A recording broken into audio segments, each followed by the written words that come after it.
Welcome, wanderers. Today we return to one of the most enduring legends born from those woods. A sighting in 1952 that left witnesses shaken, investigators baffled, and a small West Virginia town forever marked by the presence of something they couldn't explain. So settle in, let the night gather around you, and listen closely as the forest opens its mouth and breathes. Don't forget to like, subscribe, and share this implausible tales with fellow believers. Pony drove with the windows cracked, just enough to let the night air slip in, cool and metallic, carrying the faint scent of late summer weeds and the distant musk of wood smoke. The road into Braxton County curled like a dark river, its edges dissolving into forest. Her headlights caught the reflective eyes of deer, and then nothing at all. The deeper she went, the more the world seemed to fold inward, as if the hills themselves were leaning close to listen. She hadn't been back to West Virginia in 20 years. Not since she was a girl who believed the woods were full of watchers. Not since she'd first heard the story, whispered by cousins around a fire, of the thing that came down from the sky in 1952. The creature with the spade-shaped head and the burning eyes. The one that left grown men shaking and children screaming. The one that locals still call Braxton. The asphalt narrowed, the trees thickened. A sign appeared, half swallowed by vines. Flatwoods, 3 miles. Tony slowed, and the air felt heavier here, as if the land remembered something. She parked at the overlook just before town, a gravel pull-off facing a sweep of dark valley. The sky above was moonless, a black bowl pricked with stars. She stepped out, letting the night settle around her. The silence was immense, broken only by the faint ticking of her cooling engine. She looked up, and a streak of light cut across the sky. Brief, white, silent. A meteor, she told herself. A shooting star. They were common enough, but the timing made her chest tighten. She exhaled slowly, grounding herself. She wasn't here for superstition. She was here for the podcast, for the story, for the truth behind the legend that had haunted this place since that September night, when a bright light crossed the sky and something tall, something strange, was seen on a hilltop by a group of terrified locals. Tony clicked on her recorder, letting the red light glow in the dark. Field notes, she murmured. Flatwoods, night 1. Her voice sounded small against the vastness. She turned toward the path leading down into the trees, a narrow trail swallowed by shadows. The same kind of path she remembered that the witnesses had taken in 1952, when they went searching for the source of the light. They'd expected a crashed aircraft, and what they found was something else entirely. Tony tightened her jacket around her and stepped forward, and the forest accepted her with a hush. The trail sloped downward in a slow, deliberate curve, as if the land itself remembered the footsteps that had once run across it in panic. Tony moved carefully, letting her eyes adjust to the layers of darkness. The forest here was dense and old, the kind that swallowed sound and held its breath. Leaves shifted overhead with the faintest metallic whisper.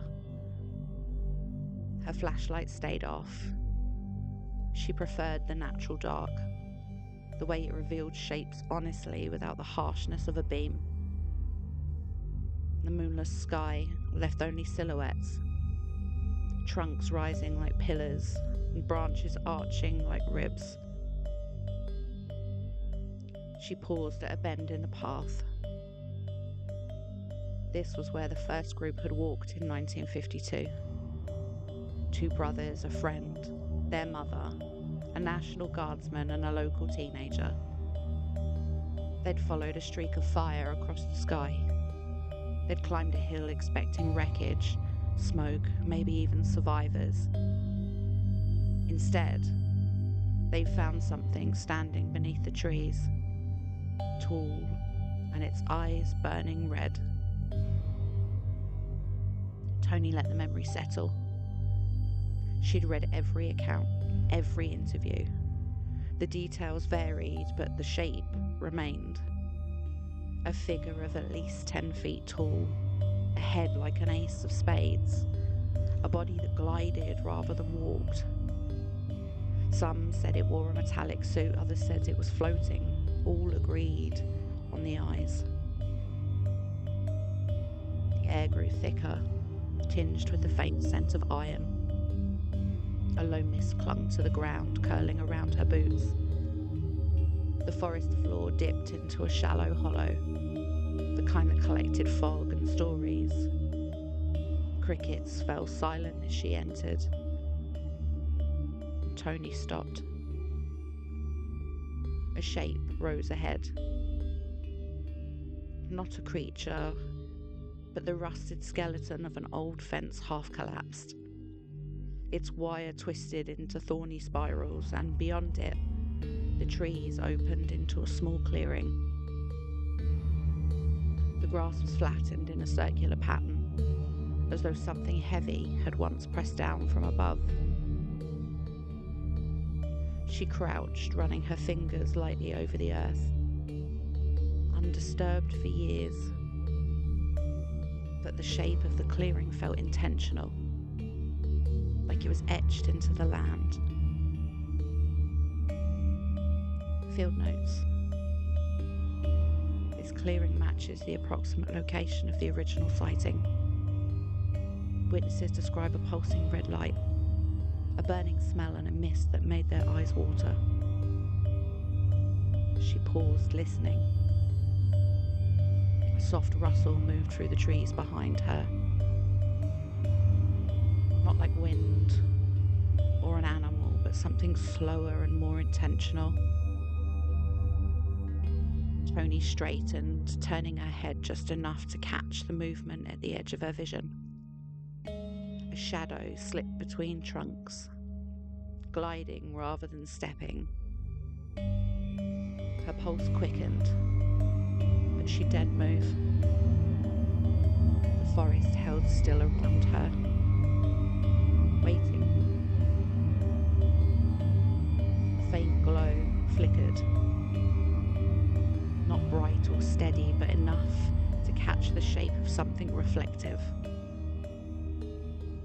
Tony exhaled, steady and control. Probably a deer, she murmured, though she didn't quite believe it either. The glow vanished and the shadow dissolved into the trees, and she stood alone in the clearing, the silence deepening until it felt like pressure on her skin. Tony clicked off the recorder. She wasn't ready to say anything more aloud. Not yet. Tony stayed in the clearing longer than she meant to, letting the silence settle into her bones. The forest felt different now, aware somehow, as if it had shifted its weight, adjusting to her presence. She drew a slow breath, tasting the metallic tang that lingered in the air, faint but unmistakable, like the after smell of struck matches. She moved towards the far edge of the clearing, where the ground dipped into a shallow ravine. The path here was barely a path at all, just a suggestion of flattened earth between clusters of ferns. She stepped carefully, brushing aside the fronds with the backs of her hands. The mist thickened as she descended, curling around her legs in pale ribbons. The ravine opened into a narrow hollow, a bowl of earth cupped between steep slopes, where the trees leaned inwards and the branches interlaced overhead. And the air was so much colder here, unnaturally so, as if the hollow held on to a memory of something that had once burned hot and then vanished entirely. Tony paused at its threshold. This was the kind of place where stories rooted themselves. A natural amphitheatre for fear. A cradle for legend. She stepped inside and the ground was soft, almost spongy. Her boots sank slightly with each step. She scanned the hollow, noting the way the mist pooled in the centre, swirling in deliberate spirals. It reminded her of the accounts, the witnesses in 1952 describing a strange fog, one that burned their eyes and throats. A chemical haze, maybe. Tony crouched, touching the soil. It was damp and cold as expected, but beneath the surface, she felt something firmer. A layer of compacted earth.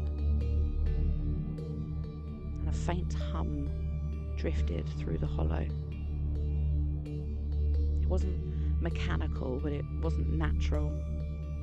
It was a low, resonant, almost subaudible, the kind that you more felt than heard. It vibrated lightly against her ribs, a subtle thrum that made her breath catch. She rose slowly, turning her head towards the source, and at the far end of the hollow, half hidden behind a curtain of hanging vines, something glinted. Not brightly, just a dull reflection, like old metal catching the faintest scrap of starlight. Tony stepped closer and the vines shifted in a slight breeze she couldn't feel. The hum deepened, a slow pulse that seemed to sync with her heartbeat. She reached out, brushing the vines aside, and behind them, embedded in the slope, was a smooth, curved surface. Not rock or wood. Something that didn't belong in a forest hollow. She touched it with the tips of her fingers, and the hum intensified for a moment before fading. Tony stepped back, pulse quickening. Her mind raced through possibilities. Old machinery, buried debris, a forgotten structure. But none of those explanations fit the shape, the sound. None of them fit the way the air seemed to tighten around her, as though the hollow itself was holding its breath.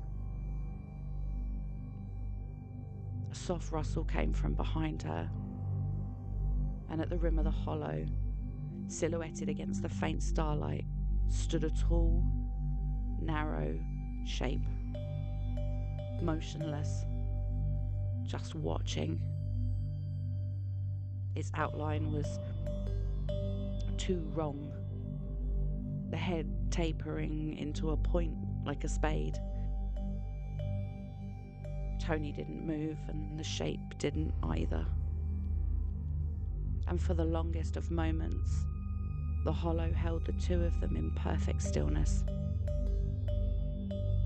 Then the shape glided sideways, not stepping, not shifting its weight, but sliding, as if the ground offered no resistance at all, and it vanished behind a cluster of trees without a sound. Tony exhaled shakily, realizing that she'd been holding her breath this entire time. She turned back to the curved surface in the earth. And whatever it wasn't just a remnant of the past. It was awake. Tony stood before the curved surface, her breath steadying into something measured. The hollow felt tighter, as if the air had thickened. And she reached out again, not touching the metal this time, but hovering her hand just above it. The cold radiated upwards from it, unwavering, like the chill from deep cave stones. She circled slowly, tracing the exposed arc with her eyes. Most of it was still buried beneath soil and roots, but enough showed to suggest a larger shape. A dome, maybe, or the edge of something once spherical. The earth around it had settled unevenly. A faint vibration pulsed beneath her boots. Tony stepped back, scanning the hollow. The mist had thickened again into low, swirling veil, moving in slow spirals that didn't match the direction of the breeze. It curled toward the buried metal, drawn to it like smoke from a flame. She lifted her recorder again. Field notes. There's something embedded here. Metallic, curved, and the ground seems to be vibrating intermittently. Voice sounded far too loud in the quiet of the hollow. She lowered the recorder and a soft click echoed behind her. A mechanical click, precise and deliberate. Tony turned slowly, and there at the rim of the hollow, the tall silhouette had returned. It stood motionless, framed by interlocking branches. The spade-shaped head caught the faintest glimmer of starlight, outlining its sharp, symmetrical edges. And the body beneath it was long and tapering, almost robe-like, though it didn't sway with the breeze. The figure didn't move, but the forest did. Leaves rustled in slow circular pattern around the hollow. The mist thickened again, rising in pale tendrils that curled towards the figure. The air grew colder still, a creeping chill that slid beneath Tony's jacket and settled against her spine. She forced her breath steady. "Hello?" she said softly, though she wasn't sure why. The figure didn't respond. Something else did. The metal behind her gave a low, resonant hum, deeper than before, vibrating through the soil, through her boots, up her legs. And the vines draped over the buried surface trembled, shedding droplets of condensed mist. And the figure tilted its head. Not much, but enough to acknowledge her. Tony's pulse hammered in her throat. She took a single step backwards, not towards escape, but towards the metal. The hum intensified, as if reaching to her proximity. The mist swirled faster, drawn into a slow vortex around her ankles, and the figure glided down the slope. No footsteps, just smooth, silent descent, as if gravity just didn't apply. Tony pressed her palm against the metal, and the cold shot through her hand like a jolt. And the hum surged, and the mist rose, and the figure stopped halfway down the slope, its glowing eyes fixated on her. Not blindingly bright, but steady, like coals banked in a furnace. Tony swallowed hard. She didn't run, she didn't speak. She simply held her ground, hand on the metal, breath shallow, waiting for whatever was coming next. Hollow exhaled, and the metal beneath her palm warmed, and the figure took one final gliding movement towards her.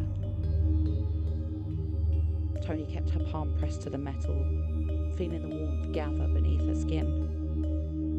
It wasn't a natural warmth, not the slow rise of sun-touched stone or the heat of friction. It was directional, intentional, as if something beneath the surface had turned its attention to her. And the figure moved again. Its movement was so smooth it made the surrounding stillness almost feel jagged. The spade-shaped head caught the faintest shimmer of mist, giving it a halo of pale light. The eyes, if they were eyes, glowed with a steady ember-like intensity. Not bright enough to illuminate the hollow, but bright enough to mark her as the only living thing in its focus. Tony didn't speak. Dialogue felt too fragile and too human for this moment. Instead, she let her senses widen, taking in every detail she could. The cold rising from the soil, the hum beneath her palm, the way the mist curled around the figure's lower half. A figure. Then a sound. Soft, metallic, a low resonant chime that vibrated through the hollow like a tuning fork struck in the dark. It wasn't coming from the creature. It came from the metal beneath her hand. And the buried surface shifted. Not visibly, but she felt it. A subtle flex, a ripple beneath the earth. The hum deepened, resonating through her bones, and the vines trembled, shredding droplets that pattered softly onto the soil below. The figure tilted its head again. This time the motion was unmistakably responsive. A recognition. A reaction to the metal's awakening. The creature's long, tapering body leaning forward, listening. Tony swallowed, her throat feeling tight as she stepped away from the metal. The hum softened and faded, almost disappointed, and the figure moved closer still. It was near enough now that she could see the faint texture of its surface. It wasn't skin or fabric, but almost something in between. Smooth, reflective, almost liquid in the way it caught the light. And the spade-shaped head was rigid, symmetrical, too perfect to be organic. The eyes glowed from deep within, not like lamps, but like something alive behind a mask. And the creature raised one long, narrow arm. Not threateningly, more like a gesture of inquiry. The hollow tightened around them, the mist swirling, the air vibrating with low electric tension, and Tony's instinct screamed at her to run. But something older, deeper, fixed her in place. The creature's arm extended fully, the tip of its limb hovering inches from her chest, and the air between them shimmered faintly, a distortion like heat rising from asphalt. Tony lifted her hand, not to touch it, just to show she wasn't afraid. And the creature's eyes brightened, a subtle flare of red gold light. The hollow felt alive. The forest felt awake. Tony understood, in a way that bypassed language entirely, that she was no longer an observer of this legend. She was in it. The creature's outstretched limb hovered inches from Tony's chest. She felt it as a pressure, a subtle push, like standing too close to a speaker emitting a frequency just beyond human hearing. Her ribs vibrated with it and her teeth seemed to tingle. The hollow had gone utterly still. Even the mist seemed suspended, its spirals frozen mid-curl. And the forest beyond the rim held its breath, waiting for something to break the tension. And the metal behind her answered first. The pulse rippled through the buried surface. A deep resonant thrum, and the vines trembled violently. The soil beneath her boots shifted, not enough to unbalance her, but enough to suggest movement beneath the earth. And the creature reacted. Its eyes brightened, flaring from ember red to molten gold. And still the glow didn't illuminate the hollow, but it illuminated her, catching the edges of her face, her jacket, the trembling rise and fall of her breath. The creature leaned in, the spade-shaped head tilting with a precision that felt almost engineering. Tony's pulse hammered, but she kept her breathing slow. The creature's limb lowered slightly, hovering near her sternum. The shimmering distortion intensified. A wavering heat that wasn't a heat at all, but more like a pressure wave, like a scanning sweep. Tony felt it move through her chest, her lungs, her bones. It wasn't painful, it was just invasive. And the metal behind her pulsed again. And this time, the hum carried a pattern, a rising tone, a falling one, then a long, steady note that vibrated through the whole hollow. And the creature responded with a faint chime, a sound so delicate it could have been imagined. The two tones overlapped each other, harmonizing in a way that made the air feel statically charged.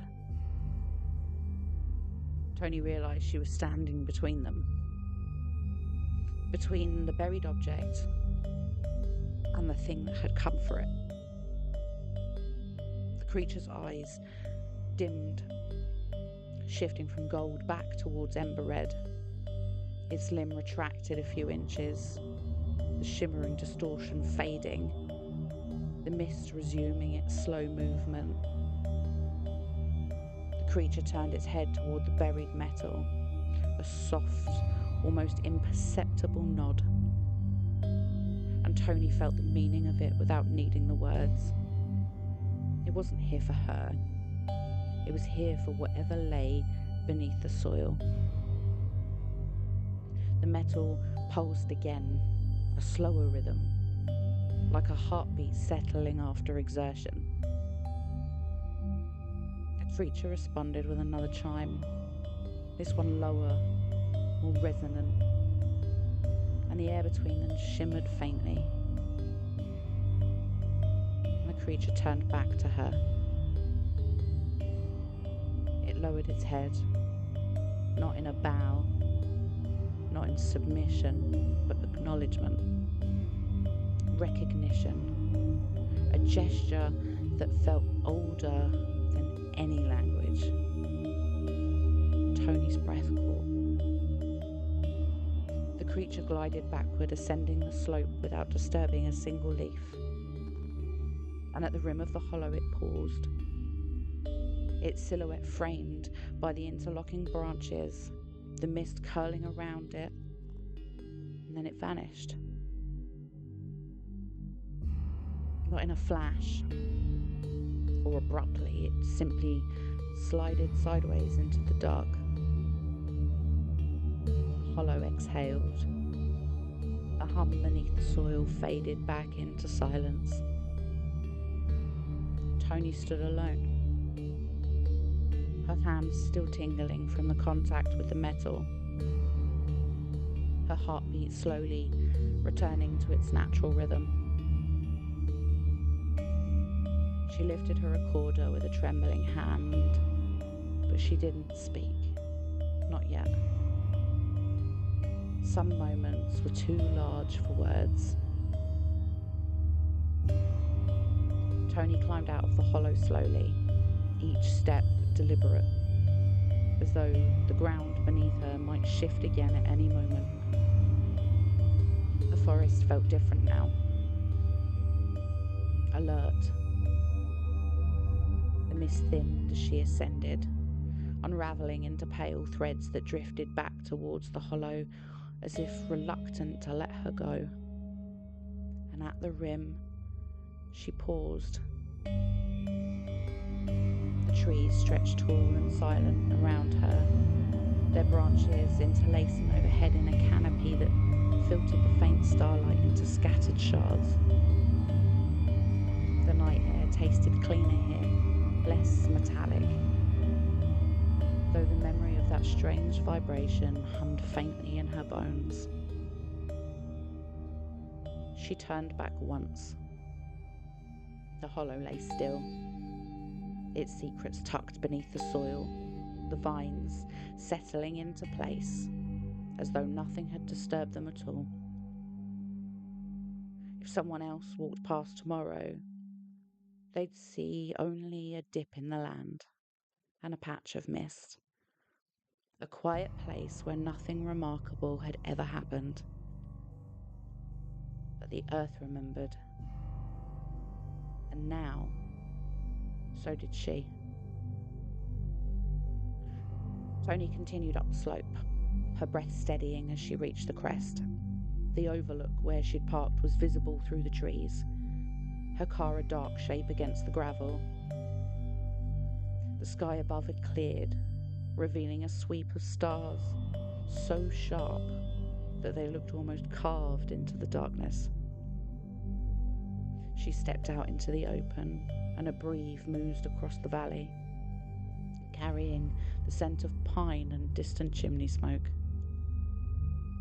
The world felt vast again, no longer compressed into the tight, vibrating space of the hollow. She let the air fill her lungs, grounding her. And then a flicker. High above the tree line, a streak of light cut across the sky. Just a thin, white arc that vanished almost as soon as it had appeared. A meteor, she told herself.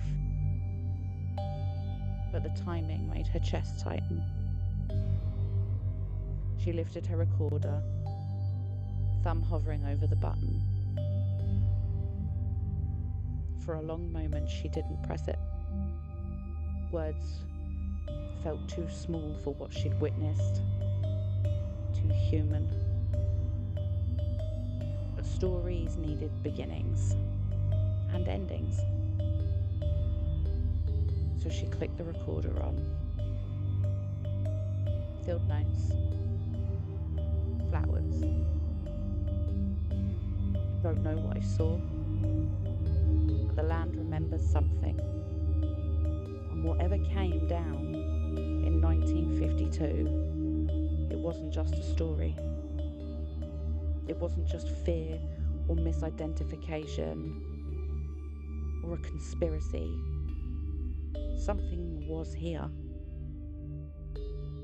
Something is still here. She paused, letting the night breathe around her. I don't think it meant harm. I don't think it came for us at all. I think we were just in the way. Wind shifted. Tony lowered the recorder. She looked out across the valley, the dark sweep of the hills, the quiet town tucked into the folds of the land, the sky above holding its secrets with patient indifference. And somewhere behind her, deep in the hollow, the buried metal gave one final faint hum, barely audible, but she felt it. A farewell, or perhaps a reminder. Tony took in the deepest breath and exhaled long and steady. Then she walked back to her car, the forest parting around her like a curtain closing on the last scene of a story that had waited 74 years to be told. And the night, vast, watchful and ancient, swallowed her footsteps as she left. The woods of Flatwoods have fallen silent again. The hollow settling back into its long, patient sleep. Tony leaves with more questions than answers, carrying the weight of a story that refuses to stay buried. Whatever moved beneath the soil, whatever watched her from the tree line, wasn't a ghost of the past. It was a presence, still lingering and still listening. Thank you for walking into the dark with me tonight. Until next time, keep your eyes on the sky, your feet on the path, and your mind open to the stories that live just beyond the edge of the light.